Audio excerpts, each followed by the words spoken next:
لا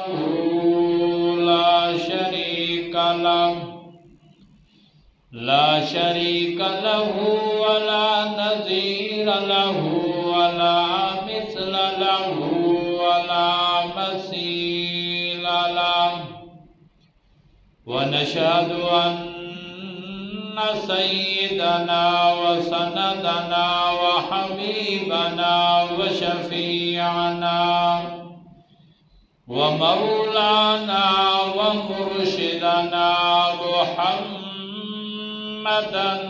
صلى الله عليه وسلم. أما بعد فإن خير الحديث كتاب الله وخير الهدي هدي محمد صلى الله عليه وسلم وشر الأمور محدثاتها وكل محدثة بدعة وكل بدعة ضلالة وكل ضلالة في النار. أما بعد فأعوذ بالله من الشيطان الرجيم. بسم الله الرحمن الرحيم.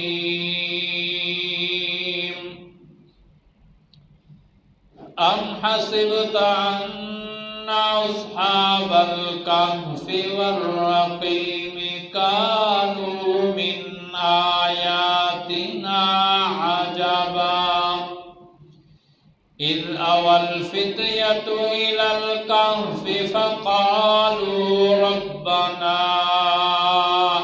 آتنا من لدنك رحمة وهيئ لنا من أمرنا رشدا فضربنا على آذانهم في الكهف سنين عددا ثم بعثناهم لنعلم أي الحزبين أحصى لما لبثوا أمدا. سبحان ربك رب العزة عما يصفون وسلام على المرسلين والحمد لله رب العالمين.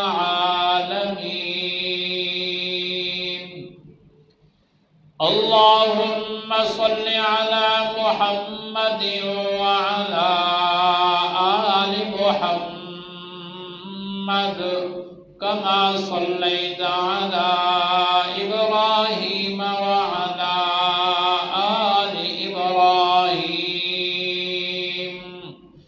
إنك حميد مجيد. اللهم بارك على محمد وعلى آل محمد كما باركت على إبراهيم وعلى آل إبراهيم إنك حميد مجيد.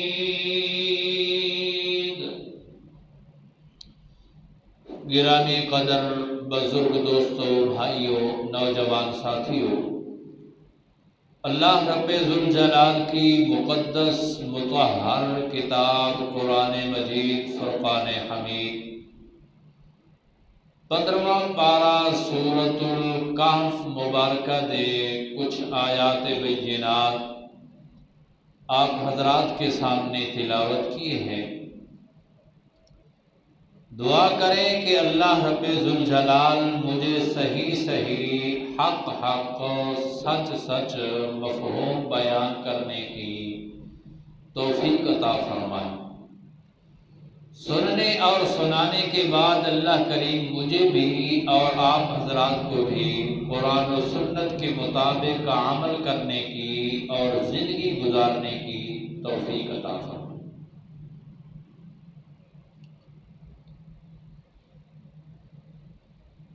اس سورت مبارکہ کا شان نزول بھی آپ سن چکے ہیں کہ مشرکین مکہ نے جناب نبی کریم صلی اللہ علیہ وسلم کا ہر طرح مقابلہ کرنا چاہا، زور آزمائی کے ساتھ بھی اور تکلیف اور مصائب کے لحاظ سے بھی، افہام و تفہیم کے لحاظ سے بھی، دلائل کے لحاظ سے بھی، لیکن کسی طرح وہ اللہ رب ذوالجلال کے پاک رسول صلی اللہ علیہ وسلم کو مرعوب نہ کر سکے۔ تو پھر وہ مجبور ہوئے، لاچار ہوئے کہ یار ہم ان پڑھ لوگ ہیں، ہمارے اندر کوئی زیادہ طبقہ پڑھے لکھے کا نہیں ہے، ہمیں چاہیے کہ ہم پڑھے لکھے لوگوں کے پاس جا کر اس محمد الرسول اللہ صلی اللہ علیہ وسلم کے مقابلے کے لیے کچھ گر اور داؤ سیکھ کر آئیں، ہو سکتا ہے ان کے بتائے ہوئے طریقوں کے ذریعے ہم اس کو ہیج کر سکیں، اس سے اپنی بات منوا سکیں۔ تو وہ مکہ مکرمہ سے سفر کر کے مدینہ منورہ تک پہنچے۔ چونکہ یہود مدینہ منورہ کے اندر کافی تعداد کے اندر آباد تھے، ان سے جا کر پوچھا تو انہوں نے 3 سوال بتائے تھے۔ ایک سوال ان کا ان اولیاء اللہ کے بارے میں تھا کہ جن لوگوں نے اپنا وطن چھوڑا، گھر سے بے گھر ہوئے، بڑا عجیب و غریب ان کا سفر ہے، بڑا عجیب و غریب ان کا واقعہ ہے، ان کے بارے میں تو ہمیں بتا دے تو ہم آپ کو اللہ کا رسول ماننے کے لیے تیار۔ تو ایسے سوال، اس کے ساتھ 2 سوال اور بھی تھے کہ ذوالقرنین کی حقیقت، جس نے پوری روئے زمین کا سفر کیا، اور روح کی حقیقت بھی بتا دے تو ہم تمہیں رسول اللہ ماننے کے لیے تیار۔ گویا کہ مشرکین نے اور یہودیوں نے، پڑھے لکھے لوگوں نے اصحاب کہف، ان اولیاء اللہ کے قصے کو اتنا عجیب و غریب سمجھا، اتنا عجائب خداوندی سے شمار کر رکھا تھا کہ انہوں نے اللہ کے رسول صلی اللہ علیہ وسلم کی صداقت کے لیے اس واقعے کو معیار قرار دیا کہ یہ واقعہ صحیح صحیح سچ سچ آپ ہمیں بتا دیں، ہم تمہیں اللہ کا رسول ماننے کے لیے تیار۔ تو اللہ رب ذوالجلال نے اس صورت کے اندر اصحاب کہف کی حقیقت بیان فرمائی۔ پہلے اجمالاً اس قصے کو بیان فرمایا اور پھر اس کے بعد پوری تفصیل بیان فرمائی رب کائنات نے۔ اللہ کریم ارشاد فرماتے ہیں ام حسبت ان اصحاب الکہف والرقیم کانوا من آیاتنا عجبا، کہ اے مخاطب تیرا کیا گمان ہے کہ ان اصحاب الکہف، کہ اصحاب کہف غار کے رہنے والے، والرقیم اور تختی والے، کانوا من آیاتنا عجبا، کہ یہ ہمارے نشانیوں میں سے کوئی بڑی عجیب نشانی ہے، عجیب و غریب یہ واقعہ ہے جس کو ان لوگوں نے تیری صداقت اور رسالت کے لیے معیار قرار دیا ہے کہ اس کو تم بیان کر دو، ہم تمہیں رسول اللہ ماننے کے لیے تیار ہیں، کہ یہ کوئی ایسا عجیب و غریب واقعہ ہے۔ حالانکہ میری قدرت کے نظائر، میری قدرت کے آیات سو اس سے بھی بڑے بڑے عجیب موجود ہیں، اعجب موجود ہیں، اور میں نے تمہیں دکھائے بھی ہیں، دکھانے کے ساتھ پھر اس کی طرف نشاندہی بھی کی ہے۔ اب اس واقعے کو تم نے بڑا عجیب سمجھ لیا۔ اللہ کریم فرماتے ہیں سَنُرِيهِمْ أَنْ آيَاتِنَا فِي الْآفَاقِ وَفِي أَنفُسِهِمْ حَتَّى يَتَبَيَّنَ لَهُمْ أَنَّهُ الْحَقُّ سَنُرِيهِمْ أَنْ آيَاتِنَا فِي الْآفَاقِ۔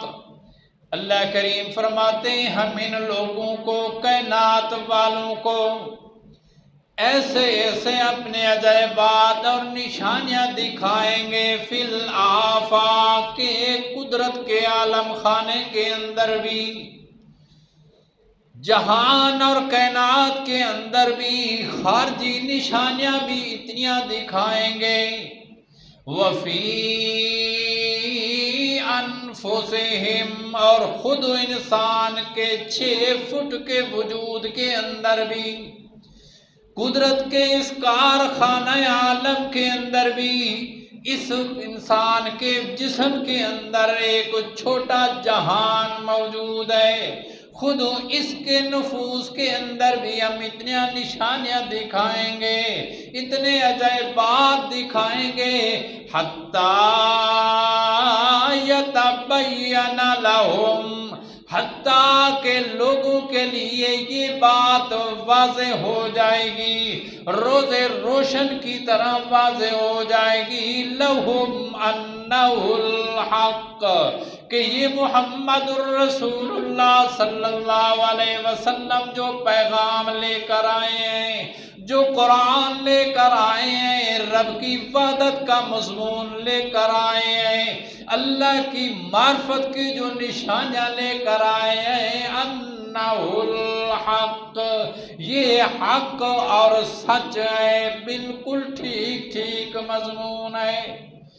وَيُرِيكُمْ آيَاتِهِ، اللہ کریم دوسرے مقام پر ارشاد فرماتے ہیں ہم انسانوں کو ایسے نشانیاں دکھائیں گے، اتنیاں عجیب و غریب مقامات دکھائیں گے، بڑے بڑے میرے نشانات اور آیات آئیں گے، فَأَيَّ آيَاتِ اللَّهِ تُنْكِرُونَ۔ اللہ کریم فرماتے ہیں کون کون سی ہماری نشانیوں کا تم انکار کرو گے؟ قُلِ الْحَمْدُ لِلَّهِ، قُلِ الْحَمْدُ لِلَّهِ سَيُرِيكُمْ آيَاتِهِ فَتَعْرِفُونَهَا۔ اللہ کریم فرماتے ہیں ہم ایسے عجائبات تمہیں دکھائیں گے، اتنی نشانیاں اپنے قدرت کی دکھائیں گے کہ تعرفونہا، تم اس کی معرفت کرنے پر مجبور ہو جاؤ گے۔ اللہ فرماتے ہیں ایسے آفاق عالم کے اندر بھی اور خود انسان کی جانوں کے اندر بھی ایسے ایسے میرے نشانات موجود ہیں، ایک آیت نہیں کئی آیات موجود ہیں، وہ تمہیں عجیب نظر نہیں آتے؟ ان سے تمہیں عجیب واقعہ اصحاب الکہف نظر آ رہا ہے؟ اللہ کریم ارشاد فرماتے ہیں، یارا دیکھے تا صحیح، ان فی خلق السماوات والارض واختلاف اللیل والنہار والفلک التي تجری فی البحر بما ينفع الناس وما انزل اللہ من السماء من ماء فأحیا به الارض بعد موتها وبث فيها من كل دابة وتصريف الرياح والسحاب المسخر بين السماء والارض لآیات۔ اللہ کریم فرماتے ہیں یہ ایک نشانی نہیں کئی آیات ہیں۔ ان فی خلق السماوات والارض، زمین اور آسمان کی پیدائش کے اندر بھی میں اللہ کے عجیب نظریے موجود ہیں، علامات موجود ہیں۔ واختلاف اللیل والنہار، دن اور رات کے آنے جانے میں، دن اور رات کے اختلاف کے اندر، کہ رات آ رہی ہے دن جا رہا ہے، دن آ رہا ہے رات جا رہی ہے، یا دن اور رات کا اختلاف یہ ہے کہ رات بڑی ہو رہی ہے دن چھوٹے ہو رہے ہیں، پھر زمانہ آتا ہے دن بڑے ہو رہے ہیں راتیں چھوٹی ہو رہی ہیں۔ یہ دن اور رات کا اختلاف تسلسل کے ساتھ ان کا چلنا، یہ بھی میں اللہ کی قدرت کے نمونے ہیں نا۔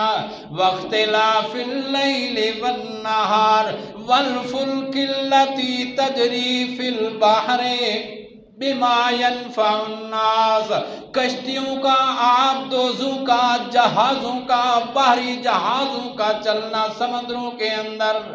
ویسے تو پانی کے اندر ایک چھوٹا سا ڈھیلا اور پتھر بھی آگ پھینکے تو وہ اوپر رہ نہیں سکتا، فوراً ڈوب جاتا ہے، لیکن کروڑوں اور اربوں من اٹھانے والے جہاز، ایسے آبدوزیں، ایسی کشتیاں ہزاروں من اٹھا کر آ رہی ہیں، تمہارے ساز و سامان لے کر جا رہے ہیں، بما ينفع الناس۔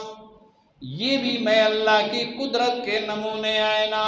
پھر بحری جہازوں سے علاوہ ہوائی جہازوں کو دیکھو، جن کو اللہ کریم نے آسمان اور زمین میں مسخر کر دیا، زمین و آسمان کے درمیان سفر کر رہے ہیں، وہ مہینوں کا، سالوں کا سفر گھنٹوں کے اندر طے کر دینے والے، یہ بھی میری قدرت کے نمونے ہیں۔ یہ کون انسان کو یہ دماغ اور عقل دے رکھا ہے؟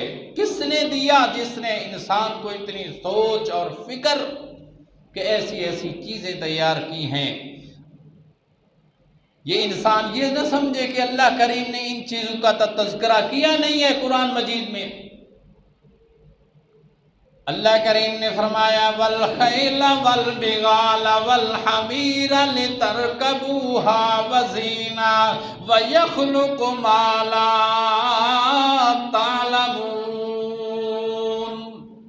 یہ گھوڑے، خچر، گدھے، یہ تمہاری سواری کی چیزیں ہیں نا، لِتَرْكَبُوهَا وَزِينَةً، تم ان کے اندر اپنی زیب و زینت بھی دکھاتے ہو، اپنا سکون اور اطمینان بھی دکھاتے ہو، سفر بھی کرتے ہو نا۔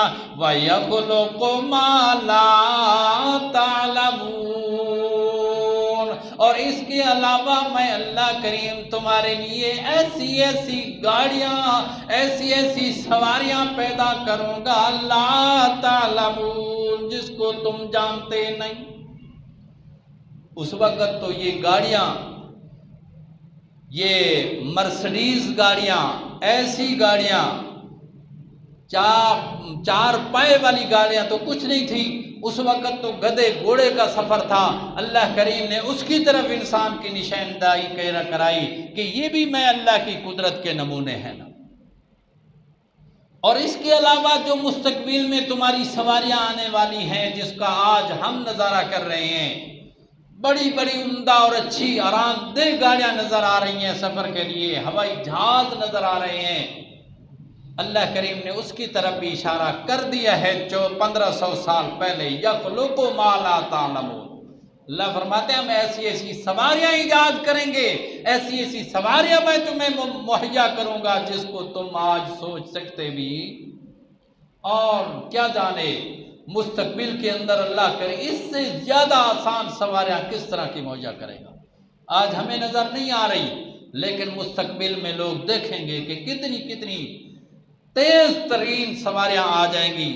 آج کل جو جہازوں کا گھنٹوں میں سفر ہو رہا ہے، ایسی گاڑیاں اور ایسی چیزیں آ جائیں گی جو گھنٹوں کا سفر منٹوں میں ہوگا۔ عرض میں یہ کر رہا تھا وَالْفُلْكِ الَّتِي تَجْرِي فِي الْبَحْرِ بِمَا يَنْفَعُ النَّاسَ وَمَا أَنزَلَ اللَّهُ مِنَ السَّمَاءِ مِن مَّاءٍ فَأَحْيَا بِهِ الْأَرْضَ بَعْدَ مَوْتِهَا، اور آسمان سے پانی برسانا، آسمان کے درمیان بادلوں کو مسخر کر کے بھاری بھاری بادل لانا، پھر ان کو ذریعے پانی برسانا، بارش برسا کر فَأَحْيَا بِهِ الْأَرْضَ بَعْدَ مَوْتِهَا، زمین کے بنجر ہو جانے کے بعد پھر زمین کو سرسبز و شاداب کرنا، تمہارے لیے روزیاں نکالنا، کھیتیاں نکالنا، اس کے اندر بھی میں اللہ کے کئی عجائب موجود ہیں۔ وَالسَّحَابِ الْمُسَخَّرِ بَيْنَ السَّمَاءِ وَبَثَّ فِيهَا مِن كُلِّ دَابَّةٍ، پھر زمین کو آباد سرسبز کر کے اس کے اندر قسم و قسم کے جانور پھیلا دینا، اس کے اندر تمہارے لیے پالتو جانور اور جنگلی جانور پیدا کرنا، یہ تمہارے خوراک کے لیے، تمہاری سواریوں کے لیے، اس میں بھی میں اللہ کے قدرت کے نشانات موجود ہیں۔ وَتَصْرِيفِ الرِّيَاحِ، اور ہواؤں کے چلانے میں، ہوائیں چلتی ہیں، کبھی خوشخبری دینے والی ہوائیں، بارش سے پہلے آنے والی ٹھنڈی میٹھی ہوائیں، بارش کی خوشخبری لانے والی، کبھی تیز اور تند ہوا، کبھی آفت بن کر آنے والی ہوا، کبھی رحمت بن کر آنے والی ہوا، کبھی سرد ہوائیں، کبھی گرم ہوائیں، کبھی میٹھی میٹھی ہوائیں، کبھی تیز تند ہوائیں، یہ ساری ہوائیں چلانے والا اور ہواؤں کے نظام پر کنٹرول رکھنے والا، اس میں بھی میں اللہ کے عجائبات موجود ہیں۔ وَالسَّحَابِ الْمُسَخَّرِ بَيْنَ السَّمَاءِ، آسمان اور زمین میں بادلوں کو مسخر کرنے والا، ہزاروں ٹنوں من پانی اٹھا کر، کہاں سمندر ہے، سمندر سے وہ پانی اللہ کے حکم سے اٹھاتے ہیں اور پھر ایسی جگہوں پر لاتے ہیں جہاں نیچے پانی کا نام و نشان نہیں ہوتا۔ وَالسَّحَابِ الْمُسَخَّرِ بَيْنَ السَّمَاءِ وَالْأَرْضِ لَآيَاتٍ، اللہ کریم فرماتے ہیں دیکھو نا یہ میری قدرت کے نمونے، میں اللہ نے آفاق عالم کے اندر یہ نشانات تمہیں دکھائے ہیں، یہ نشانیاں زیادہ عجیب ہیں یا اصحاب کہف کا واقعہ زیادہ عجیب ہے؟ وفی انفسہم، اور خود انسان کی تخلیق کے اندر، انسان کے وجود کے اندر میری قدرت کے کئی نشانات موجود ہیں۔ یخلقکم فی بطون امہاتکم خلقا من بعد خلق فی ظلمات ثلاث، خلقکم من نفس واحدۃ ثم جعل منها زوجها لیسکن الیہا، اللہ کریم فرماتے ہیں دیکھتے نہیں ہو کہ میں نے ایک ہی نفس سے، ایک ہی جان سے تم سب کو پیدا کیا، خلقکم من نفس واحدہ ثم جعل منها زوجها، پھر اس سے، اسی سے اس کی بیوی پیدا کی، اور بیوی کے ذریعے پھر اس کی نسل انسان کی پھیلائی۔ کیسے پھیلائی؟ اللہ کریم فرماتے ہیں کہ ایک تخلیق کے بعد دوسری انسان کے ادوار تبدیل ہوتے رہتے ہیں۔ جتنے بھی حیوانات شعور مونسے ہیں ان کے اندر اللہ کریم فرماتے ہیں دیکھو کیسا میری قدرت کا نظام چل رہا ہے۔ یخلقکم فی بطون امہاتکم خلقا من بعد خلق فی ظلمات ثلاث، 3 اندھیروں کے اندر تمہاری پیدائش ہو رہی ہے۔ دنیا تو روشنی میں کام کرتی ہے، انسان روشنی نہ ہو تو کوئی کام نبھا سکتا نہیں، لیکن اللہ کریم کے قدرت کے نظارے دیکھو، وہ روشنیوں کا محتاج نہیں، اندھیروں کے اندر اس کی فیکٹریاں چل رہی ہیں، اس کے کاروبار چل رہے ہیں۔ اور ایک اندھیرا بھی نہیں، کئی اندھیرے، ماں کے پیٹ کا اندھیرا، رات کا اندھیرا، پھر رحم کی جھلی کا اندھیرا، یہ سارے اندھیرے در اندھیرے کے اندر نظام چل رہا ہے۔ حیوان کی تخلیق ہو رہی ہے، انسان کی تخلیق ہو رہی ہے، ایک زمانے کے بعد دوسرے زمانے میں اس میں تبدیلی ہو رہی ہے۔ کبھی نطفہ ہے، کبھی وہ لوتھڑا بنا، کبھی خون بنا، خون کے بعد پھر ڈھانچہ بنا، ڈھانچے کے بعد پھر گوشت پوست چڑھایا گیا، پھر اس کے بعد ثم انشأناہ خلقا آخر، پھر روح اور جسم کو جوڑا گیا۔ اللہ فرماتے ہیں دیکھو وفی انفسہم، خود تمہاری اپنی جانوں کے اندر بھی میری قدرت کے نظارے موجود ہیں۔ تم نے اصحاب کہف کے واقعے کو اتنا عجیب سمجھ لیا، یہ بڑا عجیب ہے، حالانکہ میں اللہ کے اس سے زیادہ عجب نشانات موجود ہیں۔ ام حسبت ان اصحاب الکہف والرقیم، کیا سمجھا تو نے مخاطب کہ بے شک اصحاب کہف کا واقعہ، رقیم تختی والوں کا واقعہ۔ کہف، کہف اس پہاڑ کی اس غار کو کہتے ہیں جو کشادہ ہو، کھلی ہو، اور اگر کھلی نہ ہو، صرف ایک مختصر سا سوراخ ہو تو اس کو کہتے ہیں غار۔ جیسے قرآن مجید نے کہا اذ ہما فی دونوں یار غار کہاں تھے؟ غار کے اندر تھے۔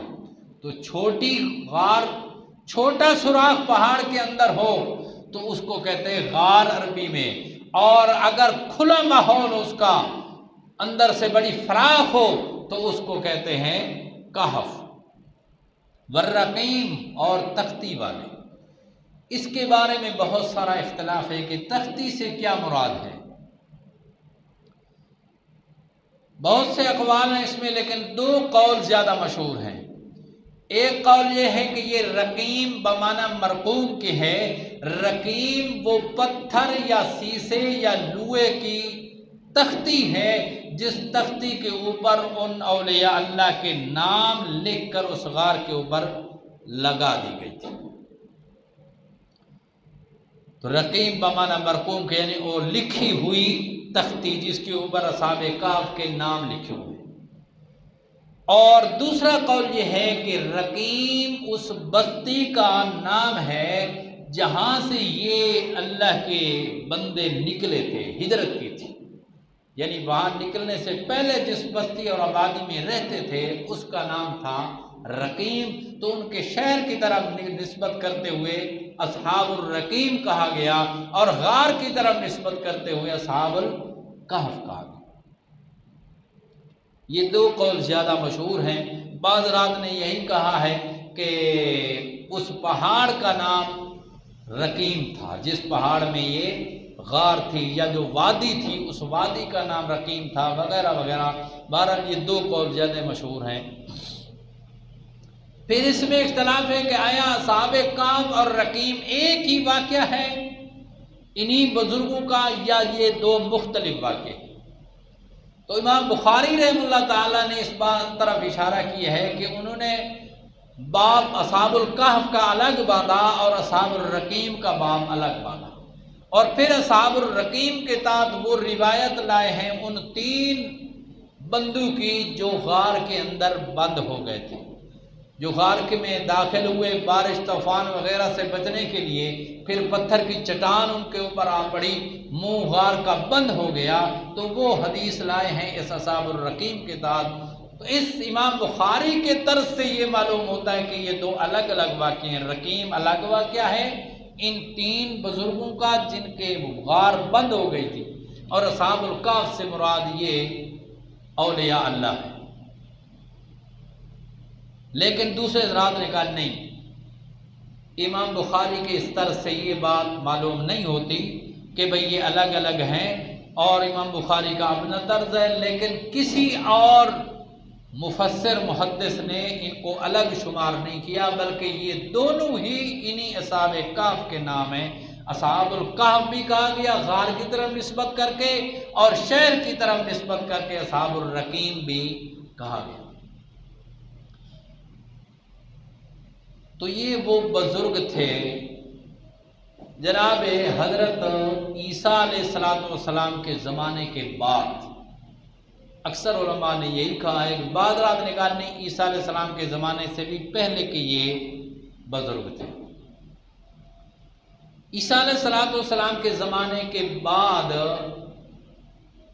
ایک بادشاہ گزرا ہے جس کا نام تھا دقیانوس، ظالم جابر مشرک بادشاہ تھا دقیانوس۔ وہ زبردستی بتوں کی پوجا کراتا تھا اور اپنی قوم کو اپنی عبادت کا بھی حکم دیتا تھا، اپنی بھی عبادت کراتا اور بتوں کی عبادت کراتا تھا کہ ان بتوں کے نام کی نظر نیاز دیا کرو، ان کے سامنے سجدہ کیا کرو۔ چنانچہ ان کا ایک تہوار تھا، سال میں ایک دفعہ وہ جمع ہوتے تھے اپنے عبادت خانے میں یا کسی میدان میں، تو اس میں وہ بتوں کی عبادت اور نذرانے بھی پیش کراتا اور اپنا بھی سجدہ کراتا۔ تو یہ حضرات جو تھے ان میں کو خیال آیا، دل میں اللہ تبارک و تعالیٰ کی طرف توجہ پیدا ہوئی، کیونکہ ہر انسان کے اندر اللہ کریم نے عقل رکھی ہے، اس عقل کے ذریعے انسان سوچے تو انسان اپنے رب کی معرفت حاصل کر سکتا ہے۔ تو انہوں نے عنابت کی اور غور و فکر کیا، سوچا کہ یار اس کائنات کو بنانے والا، ہمیں بنانے والا، ہمیں پیدا کرنے والا، آسمان و زمین کو پیدا کرنے والا، وہ تو ہمارا رب ہے، اللہ ہے جو اس نظام کو چلا بھی رہا ہے، پیدا بھی کر رہا ہے، رزق بھی دے رہا ہے۔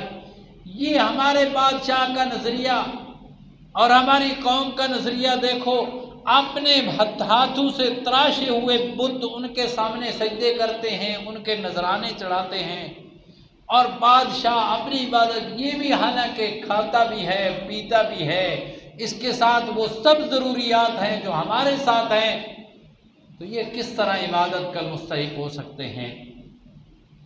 عبادت کے لائق تو ایک اللہ رب ذوالجلال کی ذات ہے۔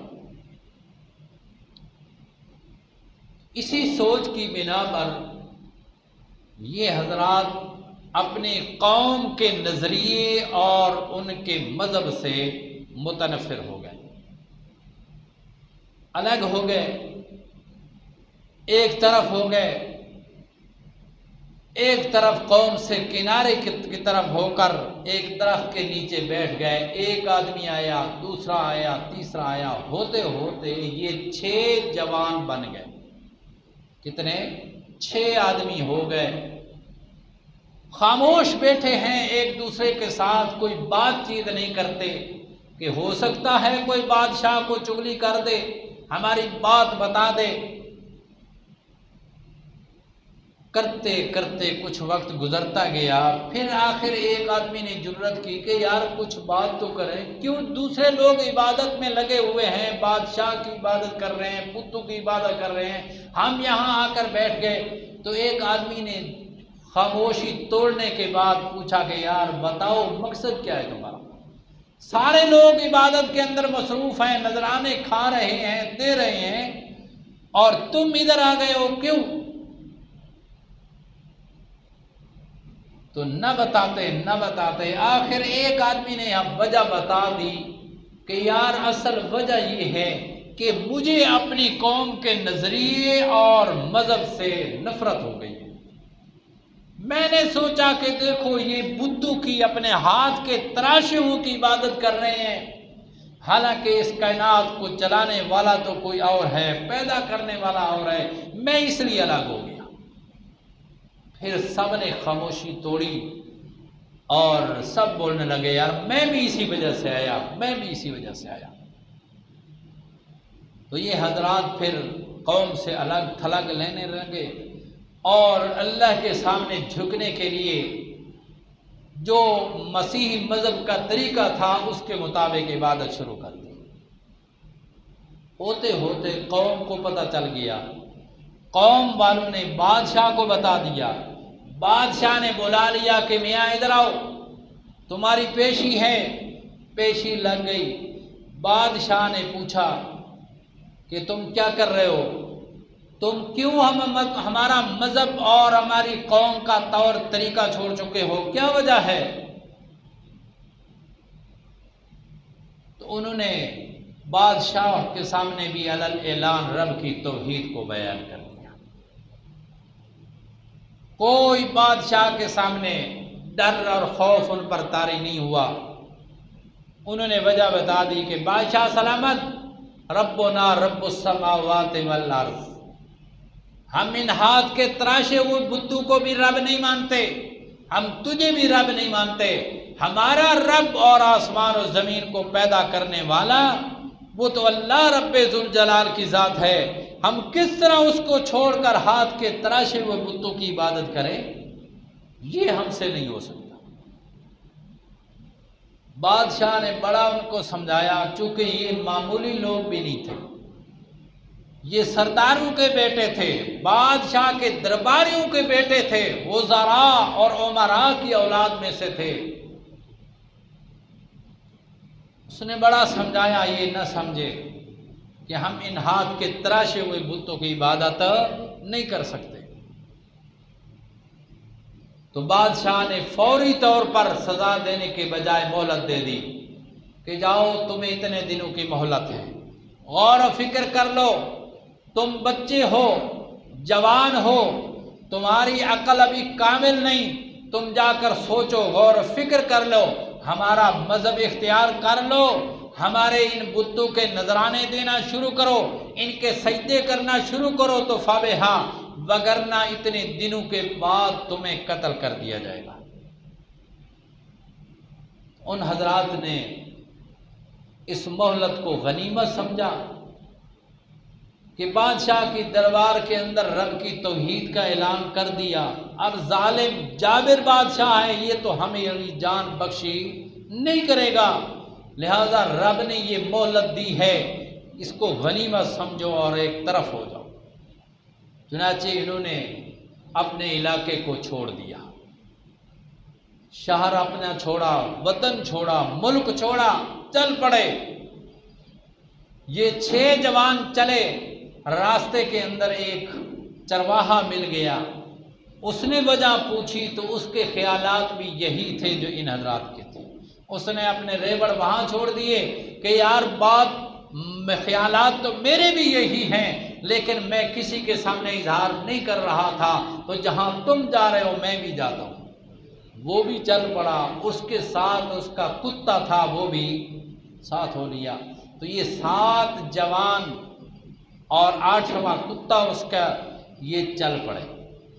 چلتے چلتے اس پہاڑ کی غار میں آ گئے، اس پہاڑ کی غار میں چھپ گئے کہ یار یہ بڑی وسیع عریض غار ہے، یہاں کوئی چڑھائی پر بھی نہیں آئے گا، چلو کچھ دیر آرام کر لیتے ہیں اور پھر جب آرام کرنے کے بعد تھکاوٹ ختم ہوگی چل پڑیں گے۔ تو وہاں سستانے کے لیے، آرام کرنے کے لیے سوئے، لیکن ان کی مرضی کچھ تھی اور اوپر خدا کی مرضی کچھ اور تھی۔ یہ سوئے کچھ وقت گزارنے کے لیے، آرام کرنے کے لیے، اور سلانے والے نے لمبی تان کر سلا دیا، لمبے زمانے کے لیے سلا دیا، 3 صدیاں سوئے رہے۔ کتنا؟ 3 صدیاں، 309 سال۔ اللہ کریم نے ان حضرات کا سب سے پہلے اجمالی واقعہ بیان فرمایا اور پھر اگلے رکوع میں پوری تفصیل۔ اللہ کریم فرماتے ہیں جب یہ اصحاب کہف نکلے ہیں وہاں سے، اذ اوى الفتية الى الكهف فقالوا ربنا آتنا من لدنك رحمة وهيئ لنا من امرنا رشدا۔ یہ جوان چلتے چلتے پہاڑوں کی چڑھائی عبور کرتے کرتے اذ اول فتیا، اللہ کریم فرماتے ان جوانوں نے پناہ پکڑی الال کہف، ایک غار کی طرف، ایک غار میں جا گھسے، جا چھپے وہاں پر۔ لیکن مقصود یہاں ہی ٹھہرنا نہیں تھا، بلکہ کچھ دیر آرام کرنے کے بعد پھر چل پڑیں گے۔ اس لیے اللہ رب ذوالجلال کے یہاں دامن پھیلاتے ہیں۔ قالوا ربنا آتنا من لدنک رحمہ، اے ہمارے پروردگار، ربنا ربنا، اے ہمارے پالنار، اے ہمارے مربی، آتنا من لدنک رحمہ، ہماری یہ درخواست ہے کہ ہمیں اپنے طرف سے رحمت عطا فرما۔ ہم تیری رحمت کے پیاسے ہیں، ہم تیری رحمت کے فقیر ہیں، ہم تیری رحمت کے بھوکے ہیں۔ آتنا من لدنک رحمہ وہیئ لنا من امرنا رشدا۔ اور دوسری ہماری درخواست یہ ہے کہ یہ اس ہمارے معاملے کے اندر ہماری رہنمائی پوری پوری فرما۔ ہیئ لنا من امرنا، ہم بادشاہ کو چھوڑ چکے، قوم کو چھوڑ چکے، قوم کا مذہب نظریہ چھوڑ چکے، وطن اور ملک کو ہم چھوڑ چکے ہیں، ہم اپنے وطن سے بے وطن ہو چکے، ہمارا معاملہ بڑا گمبھیر ہو چکا ہے، بادشاہ نے پکڑ لیا تو کبھی جان بخشی نہیں ہوگی، مہربانی فرما۔ ہیئ لنا من امرنا، ہماری کوئی جان پہچان نہیں، ہم راستوں سے واقف نہیں، ہم جنگلوں سے واقف نہیں، ہمارے اس مشکل معاملے میں ہماری رہنمائی فرما۔ ربنا آتنا، یہ اولیاء اللہ ہیں جن کا نام اصحاب کہف ہے۔ اللہ کی قسم یہ رب کے حقیقی ولی ہیں جن کی ولایتوں کے تذکرے میرے رب نے قرآن مجید کے اندر کیے ہیں۔ وہ اپنا دامن کس کے سامنے پھیلا رہے ہیں؟ اللہ کے سامنے۔ اپنے ہاتھ اٹھاتے ہیں تو کس کے سامنے؟ اللہ کے سامنے۔ ربنا ربنا، اس کو کہتے ہیں مسئلہ کے اولیاء فی مسالۃ الدعاء، مسئلہ کے اولیاء فی مسالۃ الدعاء، دعا کے بارے میں اولیاء اللہ کا مذہب یہ ہے کہ وہ اپنا دامن کس کے سامنے پھیلاتے ہیں؟ اللہ کے سامنے، اور ڈائریکٹ رب کو درخواست کرتے ہیں، درمیان میں کوئی واسطہ اور وسیلہ بھی پیش نہیں کرتے۔ ان اولیاء اللہ کے سامنے 1,24,000 کم و بیش انبیاء علیہ السلام بھی گزرے۔ حضرت عیسیٰ علیہ السلام کا زمانہ قریب قریب گزرا، لیکن کسی نبی کا بھی واسطہ وسیلہ پیش نہیں کیا۔ اولیاء اللہ بھی بڑے گزرے ہیں، ود، سوا، یغوث، یعوق، نصر جیسے ولی بھی گزرے ہیں، لیکن کسی ولی اللہ کا واسطہ بھی پیش نہیں کیا۔ یہ سبق ہے امت محمد الرسول اللہ صلی اللہ علیہ وسلم کو کہ جب تم بھی کوئی مشکل آ جائے، کوئی مشرک مسئلہ پیش آ جائے، کوئی مسئلہ بن جائے تمہارے لیے، کسی جگہ کے اندر تم پھنس چکے ہو، تو پھر وہاں سے پکارنا کس کو ہے؟ ڈائریکٹ اللہ رب ذوالجلال کی ذات کو پکارنا ہے، ربنا کہہ کر پکارنا ہے۔ جس طرح اولیاء اللہ نے ربنا کہہ کر پکارا ہے، رب کو پکارا ہے، تم نے بھی کس کو پکارنا ہے؟ رب کو پکارنا ہے۔ یہ نہیں کہ رب کو چھوڑ کر پینتن پاک کو پکارنا، دعائیں شروع کر دیں، پیران پیر حضرت شیخ عبد القادر جیلانی کی دعائیں شروع کر دیں، اور مختلف قسم کے دربار والوں کو پکارنا شروع کر دیں۔ نہیں، بلکہ کس کو پکارنا ہے؟ اللہ رب ذوالجلال کو پکارنا ہے۔ اللہ کی قسم، اولیاء اللہ کا یہی مذہب ہے۔ جتنے بھی ولیوں کے تذکرے رب نے قرآن کے اندر فرمائے ہیں، ان سب کا طریقہ یہی ہے کہ نظر مانیں گے تو کس کی؟ اللہ رب ذوالجلال کی۔ پکار کریں گے تو کس کی؟ اللہ رب ذوالجلال کی۔ اللہ رب ذوالجلال نے اپنے ایک ولیہ کا تذکرہ کیا ہے قرآن پاک کے اندر، تیسرا پارہ سورۃ آل عمران۔ اللہ کریم فرماتے ہیں اذ قالت امرأۃ عمران رب انی نذرت لک ما فی بطنی محررا فتقبل منی انک انت السمیع العلیم۔